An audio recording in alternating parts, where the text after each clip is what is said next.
Chapter 8. You'll find me under V. I live in the computer age, and I love it here. I have long embraced pixels, multi-screen workstations, and the information superhighway. I really can picture a paperless world, and yet I grew up in a very different place. When I was born in 1960, paper was where great knowledge was recorded. In my house, all through the 1960s and 1970s, our family worshipped World Book Encyclopedia. The photos, the maps, the flags of different countries, the handy sidebars revealing each state's population motto and average elevation. I didn't read every word of every volume of the World Book, but I gave it a shot. I was fascinated by how it all came together. Who wrote that section on the aardvark? How that must have been to have all the World Book editors call and say, "You know aardvarks better than anyone. Would you write an entry for us?" And then there was the Z volume. Who was the person deemed enough of a Zulu expert to create that entry? Was he or she a Zulu? My parents were frugal. Unlike many Americans, they would never buy anything for the purposes of impressing other people, or as any kind of luxury for themselves. But they happily bought the World Book, spending a princely sum at a time because by doing so they were giving the gift of knowledge to me and my sister. They also ordered the annual companion volumes. Each year, a new volume of breakthroughs and current events would arrive, labeled 1970, 1971, 1972, 73. I couldn't wait to read them. Those annual volumes came with stickers referencing entries in the original alphabetical World Books. My job was to attach those stickers on the appropriate pages, and I took that responsibility seriously. I was helping to chronicle history and science for anyone who opened those encyclopedias in the future. Given how I cherished the World Book, one of my childhood dreams was to be a contributor. But it's not like you can call World Book headquarters in Chicago and suggest yourself. The World Book has to find you. A few years ago, believe it or not, the call finally came. It turned out that somehow my career up to that time had turned me into exactly the sort of expert that World Book felt comfortable badgering. They didn't think I was the most important virtual reality expert in the world. That person was too busy for them to approach. But me, I was in that mid-range level, just respectable enough, but not so famous that I'd turn them down. "Would you like to write our new entry on virtual reality?" they asked. I couldn't tell them that I'd been waiting all my life for this call. All I could say was, "Yes, of course." I wrote the entry, and I included a photo of my student, Caitlin Keller, wearing a virtual reality headset. No editor had ever questioned what I wrote, but I assume that's the World Book way. They pick an expert and trust that the expert won't abuse the privilege. I have not bought the latest set of World Books. In fact, having been selected to be an author in the World Book, I now believe that Wikipedia is a perfectly fine source for your information because I know that the quality control is for real encyclopedias. But sometimes when I'm in a library with the kids, I still can't resist looking under V, Virtual Reality by yours truly, and letting them have a look.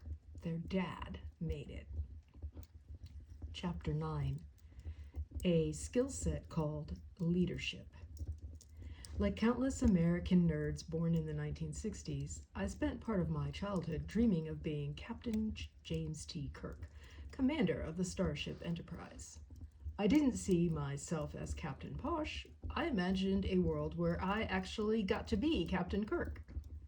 For ambitious young boys with a scientific bent, there could be no greater role model than James T. Kirk of Star Trek. In fact, I seriously believe that I became a better teacher and colleague, maybe even a better husband, by watching Kirk run the Enterprise. Think about it. If you've seen the TV show, you know that Kirk was not the smartest guy on the ship. Mr. Spock, his first officer, was always logical intellect on board. Dr. McCoy had all the medical knowledge available to mankind in the 2060s.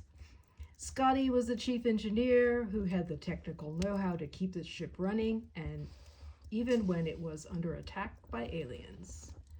So, what was Kirk's skill set? Why did he get to climb on board the Enterprise and run it? The answer? There is this skill set called leadership. I learned so much by watching this guy in action. He was the distilled essence of the dynamic manager. A guy who knew how to delegate, had the passion to inspire, and looked good in what he wore to work. He never professed to have greater skills than his subordinates. He acknowledged that they knew what they were doing in their domains, but he was establishing the vision, the tone. He was in charge of morale. On top of that, Kirk had the romantic chops to woo women in every galaxy he visited. Picture me, at home, watching TV, a 10-year-old in glasses. Every time Kirk showed up on the screen, he was like a Greek god to me. And he had the coolest damn toys.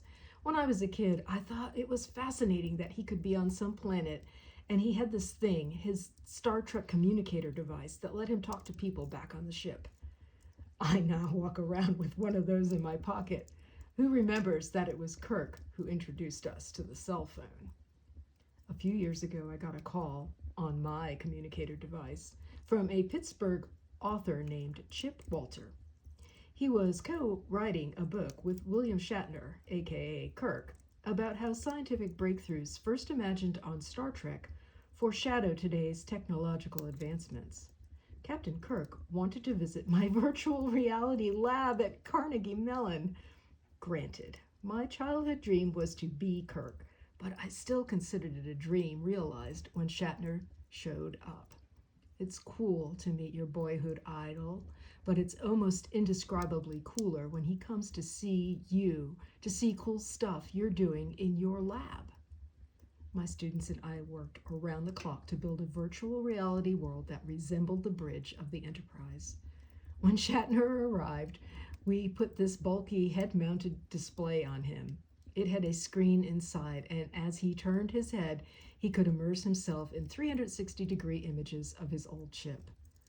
"Wow, you even have the turbo-lift doors," he said. And we had a surprise for him, too.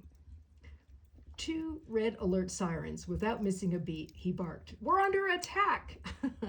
Shatner stayed for 3 hours and asked tons of questions. A colleague later said to me, he just kept asking and asking. He didn't seem to get it. But I was hugely impressed. Shatner, was the ultimate example of a man who knew what he didn't know, was perfectly willing to admit it, and didn't want to leave until he understood. That's heroic to me. I wish every grad student had that attitude. During my cancer treatment, when I was told that only 4% of pancreatic cancer patients live 5 years, a line from the Star Trek movie, The Wrath of Khan, came into my head. In the film, Starfleet cadets are faced with a simulated training scenario where, no matter what they do, their entire crew is killed. The film explains that when Kirk was a cadet, he reprogrammed the simulation because he didn't believe in a no-win scenario. Over the years, some of my sophisticated academic colleagues have turned up their noses at my Star Trek infatuation. But from the start, it has never failed to stand me in good stead. After Shatner learned of my diagnosis, he sent me a photo of himself as Kirk. On it he wrote, "I don't believe in the no-win scenario." Chapter 10. Winning Big. One of my earliest childhood dreams was to be the coolest guy at any amusement park or carnival that I visited. I always knew exactly how that kind of coolness was achieved. The coolest guy was easy to spot. He was the one walking around with the largest stuffed animal. As a kid, I'd see some guy off in the distance with his head and body mostly hidden by an enormous stuffed animal.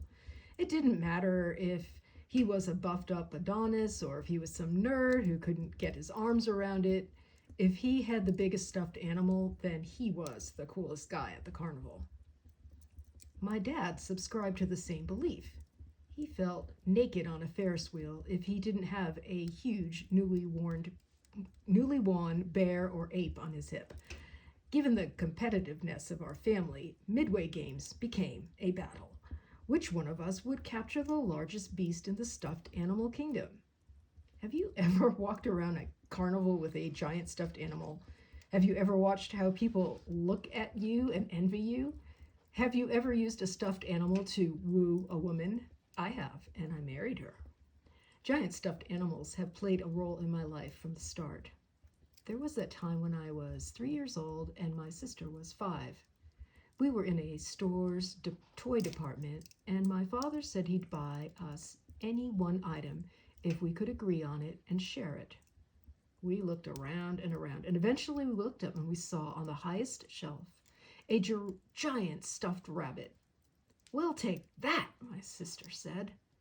Well, it was probably the most expensive item in the toy department, but my father was a man of his word, and so he bought it for us. He likely figured it was a good investment. A home could always use yet another giant stuffed animal. As I reached adulthood, I kept showing up with more and more bigger stuffed animals. My father suspected that I was paying people off. He assumed that I was waiting for winners over by the squirt guns and then slipping a 50 to some guy who didn't realize how a giant stuffed animal could change the world's perception of him. But I never paid for a stuffed animal, and I never cheated. Okay, I admit I leaned. That's the only way to do it at the ring toss. I'm a leaner, but I am not a cheater. I did, however, do a lot of my winning out of view of my family, and I know that increased their suspicions. But I found the best way to bag stuffed animals is without the pressure of a family audience. I also didn't want anyone to know just how long it took me to be successful. Tenacity is a virtue, but it's not always crucial for everyone to observe how hard you work at something. I am prepared now to reveal that there are 2 secrets to winning giant stuffed animals: long arms and a small amount of discretionary income. I have been blessed in life to have both.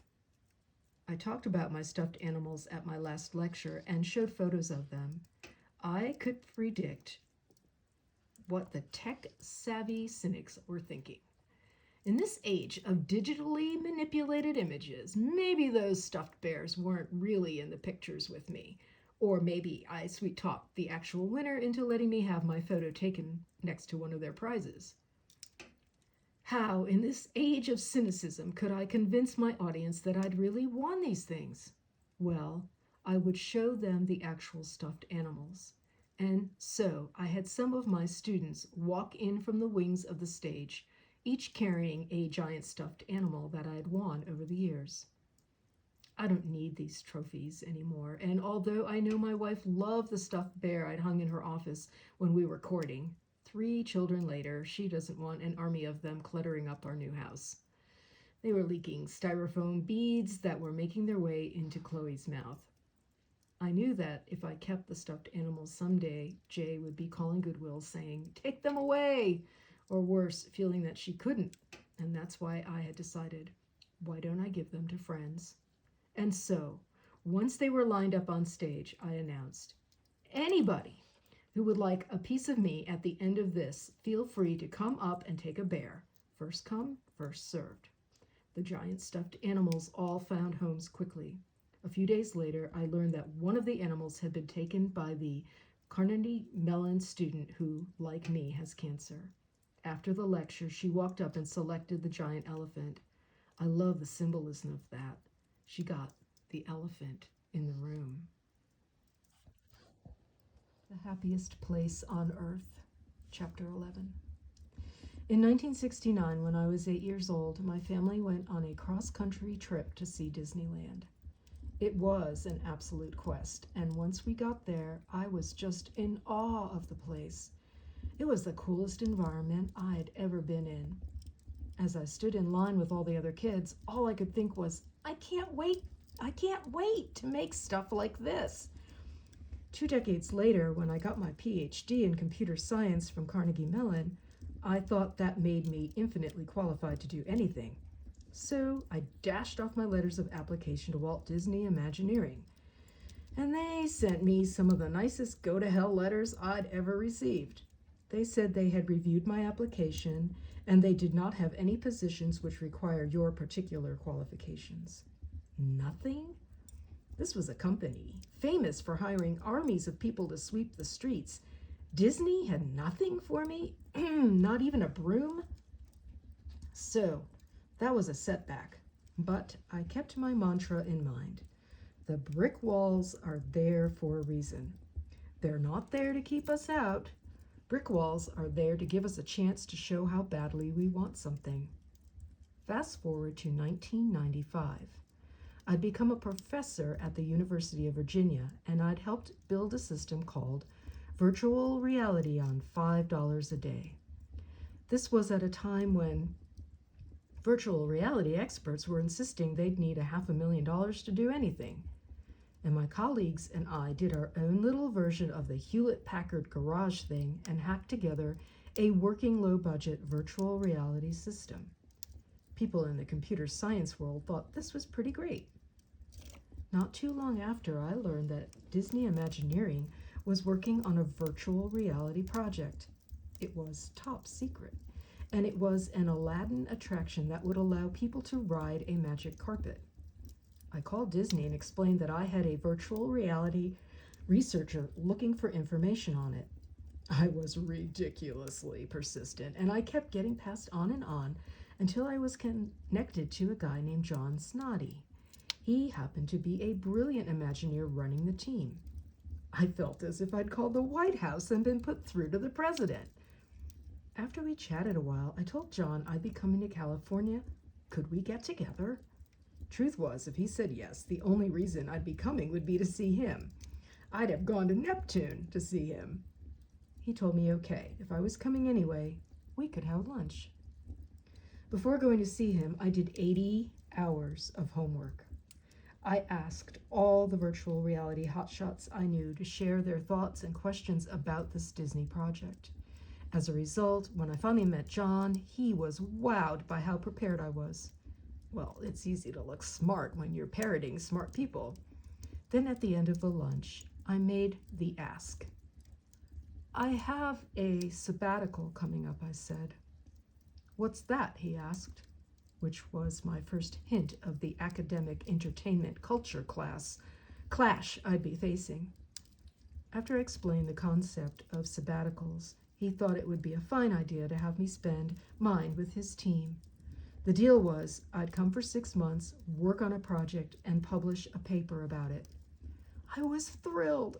It was almost unheard of for Imagineering to invite an academic like me inside their secretive operation. The only problem? I needed permission from my bosses to take this kind of oddball sabbatical. Well, every Disney story needs a villain, and mine happened to be a certain dean from the University of Virginia. Dean Wormer, as Jay dubbed him in homage to the film Animal House, was concerned that Disney would suck all this intellectual property out of my head that rightfully belonged to the university. He argued against my doing it. I asked him, "Do you think this is a good idea at all?" And he said, "I have no idea if it's a good idea." He was proof that sometimes the most impenetrable brick walls are made of flesh. Because I was getting nowhere with him, I took my case to the Dean of Sponsored Research. I asked him, "Do you think it's a good idea that I do this?" And he answered, "I don't have enough information to say, but I do know that one of my star faculty members is in my office and he's really excited. So tell me more." Now, here's a lesson for managers and administrators. Both deans said the same thing. They didn't know if this sabbatical was a good idea. But think about how differently they said it. I ended up being allowed to take the sabbatical, and it was a fantasy come true. In fact, I have a confession. This is exactly how geeky I am. Soon after I arrived in California, I hopped into my convertible and drove over to the Imagineering headquarters. It was a hot summer night, and I had the soundtrack to Disney's The Lion King blasting on my stereo. Tears actually began streaming down my face as I drove past the building. Here I was, a grown-up version of that wide-eyed 8-year-old at Disneyland. I had finally arrived. I was an Imagineer. Adventures and Lessons Learned. Chapter 12. The park is open until 8 p.m. My medical odyssey began in the summer of 2006, when I felt first slight unexplained pain in my upper abdomen. Later, jaundice set in, and my doctor suspected I had hepatitis. That turned out to be wishful thinking. CT scans revealed I had pancreatic cancer, and it would take me just 10 seconds on Google to discover just how bad this news actually was. Pancreatic cancer has the highest mortality rate of any cancer. Half of those diagnosed with it die within 6 months, and 96% die within 5 years. I approached my treatment like I approach so many things as a scientist, and so I asked a lot of data-seeking questions, and I found myself hypothesizing along with my doctors. I made audio tapes of my conversations with them so I could listen more closely to their explanations at home. I'd find obscure journal articles and bring them with me to appointments. Doctors didn't seem to be put off by me. In fact, most thought I was a fun patient because I was so engaged in everything. They didn't even seem to mind when I brought along advocates. My friend and colleague, Jessica Hodgins, came to appointments to offer both support and her brilliant research skills in navigating medical information.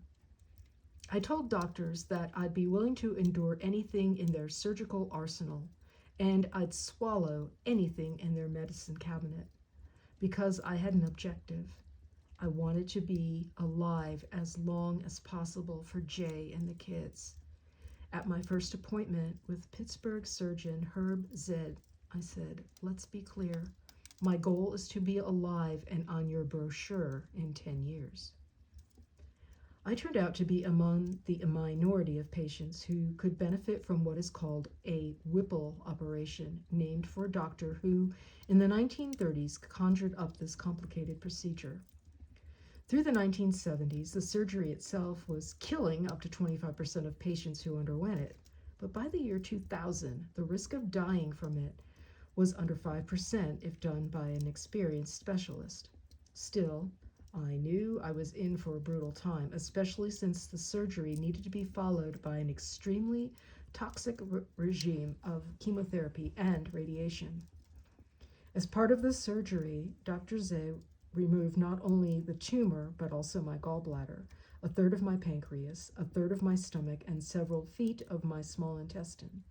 Once I recovered from that, I spent 2 months at the MD Anderson Cancer Center in Houston, receiving those powerful doses of chemo, plus daily high dose of radiation of my abdomen. I went from 182 to 138 pounds, and by the end, I could hardly walk. In January, I went home to Pittsburgh, and my CAT scan showed no cancer. I slowly regained my strength. In August, it was time for my quarterly check-in back at the MD Anderson. Jay and I flew to Houston for the appointment, leaving the kids with a babysitter back home. We treated the trip like something of a romantic getaway. We even went to a giant water park the day before. I know, my idea of a romantic getaway, and I rode the speed slide, grinning all the way down. Then on August 15th, 2007, a Wednesday, Jay and I arrived at MD Anderson to go over the results of my latest CT scans with my oncologist, Robert Wolf. We were ushered into an examining room where a nurse asked a few routine questions. "Any changes in your weight, Randy? Are you still taking the same medications?" Jay took note of the nurse's happy sing-song voice as she left. how she cheerily said, "Okay, the doctor will be in to see you soon," as she closed the door behind her. The examining room had a computer in it, and I noticed that the nurse hadn't logged out. My medical records were still up on the screen. I know my way around computers, of course, but this required no hacking at all. My whole chart was right there.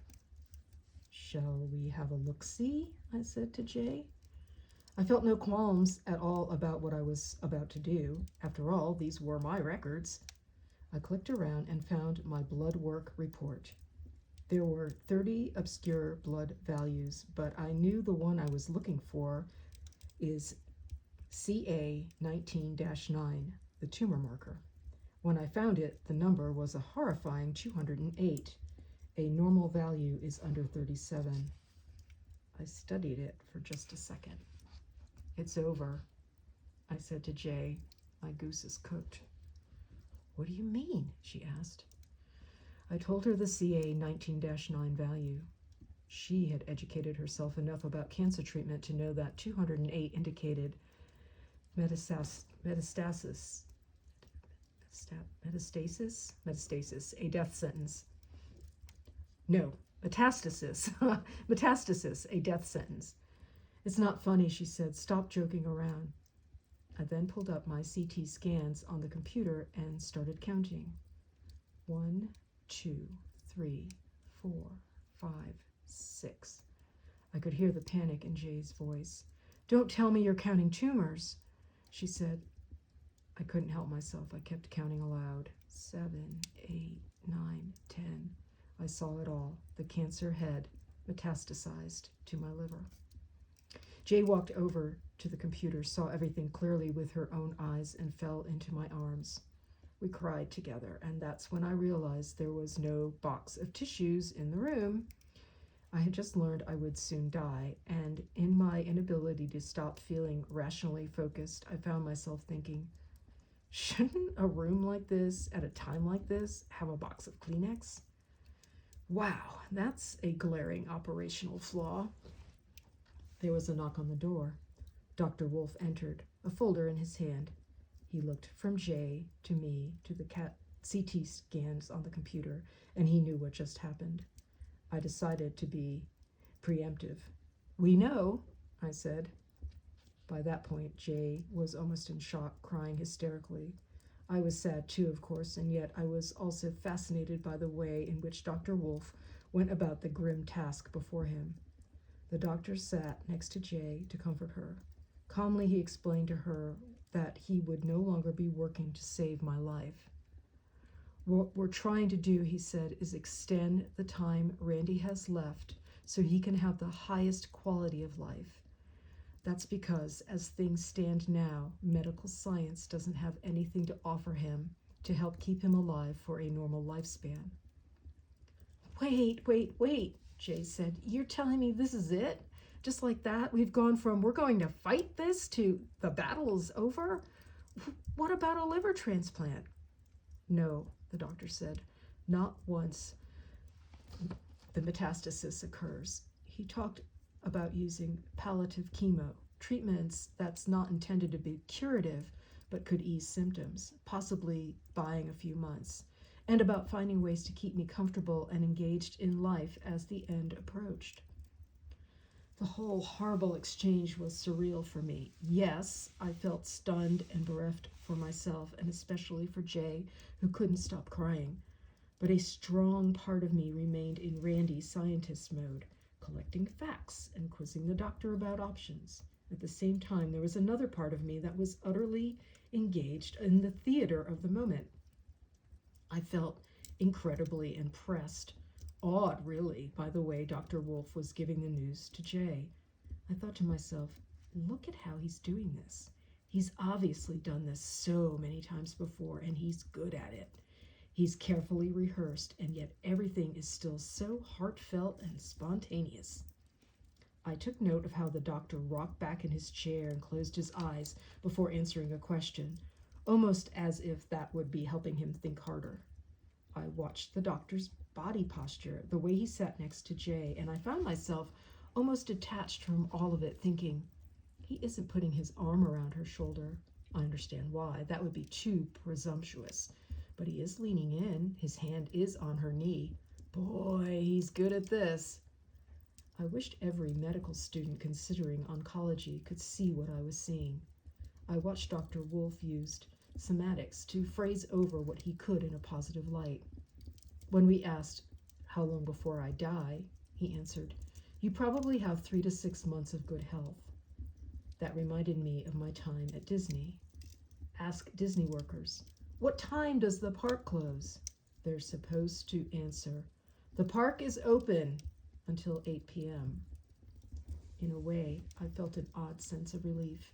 For too many tense months, Jay and I had been waiting to see if and when the tumors would return. Now, here they were, a full army of them. The wait was over. Now we could move on to dealing with whatever came next. At the end of the meeting, the doctor hugged Jay and shook my hand, and Jay and I walked out together into our new reality.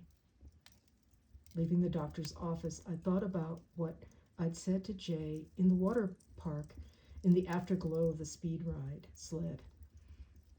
Even if the scan results are bad tomorrow, I had told her, I just want you to know that it feels great to be alive, to be here today, alive with you. Whatever news we get about the scans, I'm not going to die when we hear it, and I won't die the next day, or the day after that, or the day after that. So today, right now, well, this is a wonderful day, and I want you to know how much I'm enjoying it.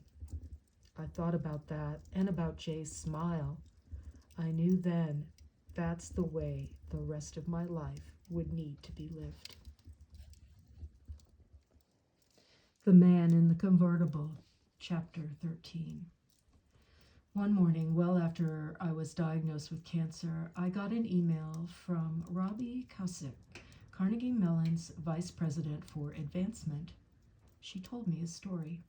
She said she had been driving home from work the night before, and she had found herself behind a man in a convertible. It was a warm, gorgeous early spring evening, and the man had his top down and all the windows lowered. His arm was hanging over the driver's side door, and his fingers were tapping along to the music on his radio. His head was bobbing along too, and the wind was blowing through his hair. Robbie changed lanes and pulled a little closer.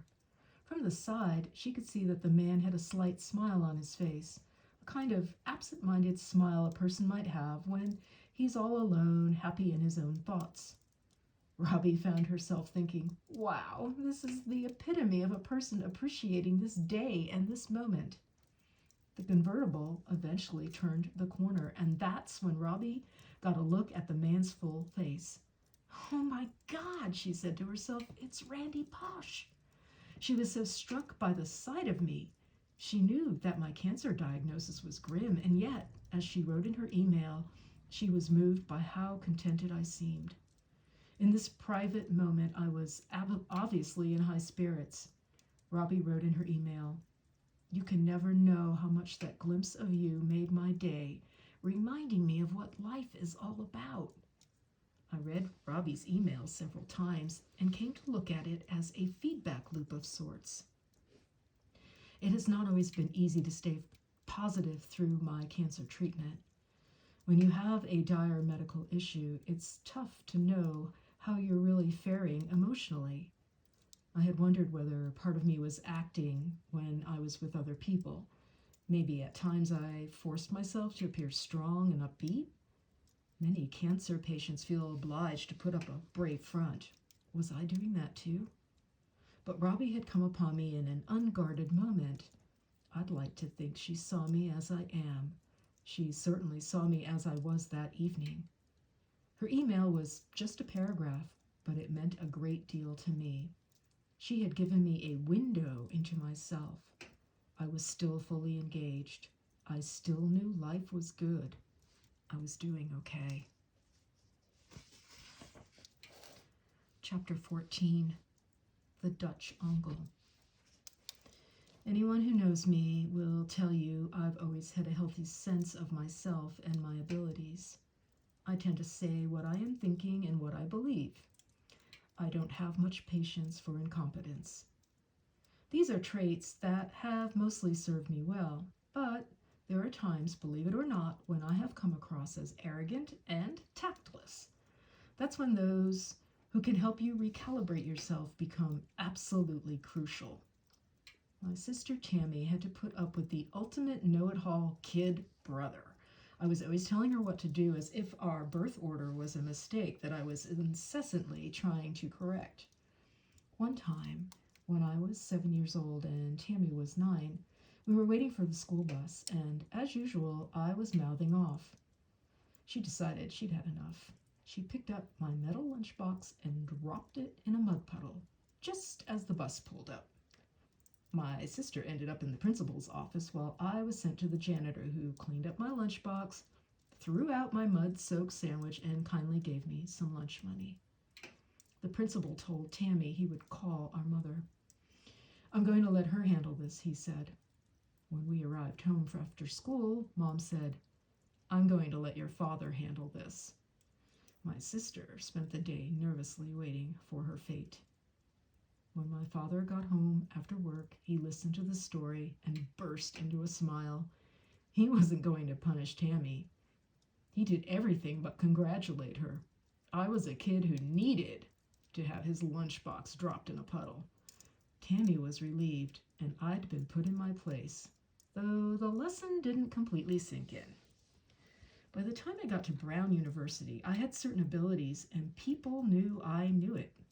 My good friend Scott Sherman, whom I met freshman year, now recalls me as having a total lack of tact, as being universally acclaimed as the person quickest to offend someone he had just met. I usually didn't notice how I was coming off, in part because things seemed to be working out, and I was succeeding academically. Andy Van Dam, the school's legendary computer science professor, made me his teaching assistant. Andy Van Demand, as he was known, liked me, and I was impassioned about so many things, a good trait.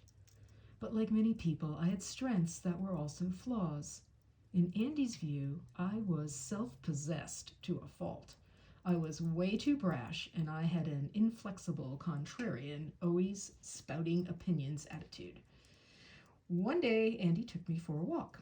He put his arm around my shoulder and said, "Randy, it is such a shame that people perceive you as being arrogant, because it's going to limit what you're going to be able to accomplish in life." Looking back, his words were so perfect. He was actually saying, "Randy, you're being a jerk," but he said it in a way that made me open to his criticisms, to listening to my hero telling me something I needed to hear. There's an old expression, a Dutch onkel, which refers to a person who gives you honest feedback. Few people bother doing this nowadays, so the expression has started to feel outdated, even obscure. The best part about this is that Andy really is Dutch. Ever since my last lecture began spreading on the internet, more than a few friends have been ribbing me about it, calling me Saint Randy. It's their way of reminding me that there were times I've been described in other more colorful ways. But I like to think that my flaws are in the social rather than in the moral category, and I've been lucky enough to benefit over the years from people like Andy, who have cared enough to tell me the tough love things I needed to hear. Chapter 15, Pouring Soda in the Back Seat.